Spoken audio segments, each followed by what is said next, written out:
Happy Friday within week 3 of Lent, within week 3 of our podcast series entitled Intentional. This is Father Mark, and this week has been a really beautiful sacred week as we have found God in the midst of our lives and felt a little bit more clarity about what to do whenever we're stuck, whenever we are experiencing what St. Ignatius of Loyola would describe as spiritual desolation. We've talked a lot about this week about paying attention to our thoughts. And as we round out the week, today, Friday, tomorrow, Saturday, and even into Sunday, I want to conclude St. Ignatius of Loyola's rules for the discernment of spirits and draw us today into one of those really important rules that harkens back to something that we talked about just a few weeks ago. We began the Lent journey talking about temptation, its role in our spiritual life, how we can respond, and why God allows temptation. Last week, we talked about how when we're waiting on God, we're very vulnerable to temptation. So knowing where we are in our spiritual life equips us with knowing what to do. And we should expect that whenever we're stuck, whenever we're not feeling God's presence, that we're going to be tempted either differently than we have in the past, or certainly either at a heightened experience or more vulnerable to give in to those temptations. Simply put, whenever you and I are stuck, we need to be on guard because temptation is looming. It's something that oftentimes we reach out for to medicate how we feel inside because we feel stuck. So Ignatius of Loyola, he's mapping out these rules. He says that we need to be on guard for temptation, and he reminds us today that we need to resist temptation immediately. Not only do we need to expect temptation to be looming whenever we're stuck, but we need to summon all of our will. We need to summon everything that's inside of us to resist temptation immediately.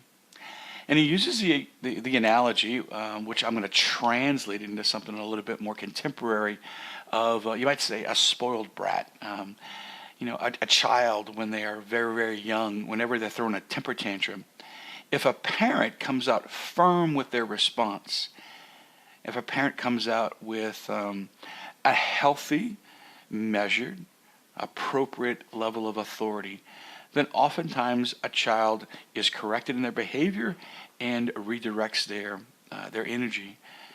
But if a parent doesn't do anything, or if a parent tries to intellectually reason with a child when they're in a temper tantrum, the tantrum only gets louder and louder, and the behavior gets out of control. And if a parent tries to then at the end, after hours of allowing the temper tantrum to unfold, then tries to correct it, then the battle's going to be, so much bigger than what it would have been if the parent would have just nipped it in the bud immediately. Likewise, temptation, after we have toyed with it and played with it and entertained it, flirted with it, is much harder to say no to than it is at the very onset of temptation, the first recognition that evil is lurking and that we're being tempted to sin. That is when we need to immediately come out with a no. So Ignatius of Loyola would encourage all of us at this stage of our spiritual life, if you're feeling stuck, to be on guard, to be ready, not only for temptation, but to say no when that temptation is looming. I share that with us today on this Friday because sometimes feeling stuck can be accentuated by just the circumstances of life. It's Friday for some of us who've been working. Maybe there's a little fatigue at the end of the week, and we're more vulnerable whenever we're tired. For some of us, as the week comes to conclusion, we're looking for something to kind of celebrate, kind of put the week behind us and enjoy the weekend a little bit.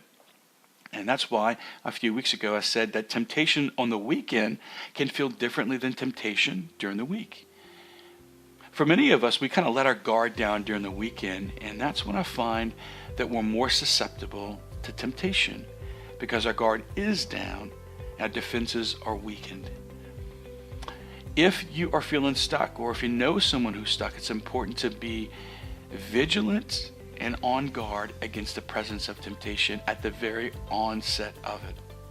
I share that with you with hopes that this weekend is filled with grace. Come on back tomorrow as we talk about the need for us to make sure that we don't have anything in the dark, any secrets that can pin us down. We'll talk a little bit about what to do with that and how that can be really encouraging for us. Hope you have a great weekend. Hope it's filled with grace. Looking forward to our conversation as it unfolds tomorrow with the podcast. Let the Lord be with you. Enjoy the weekend, and God bless you.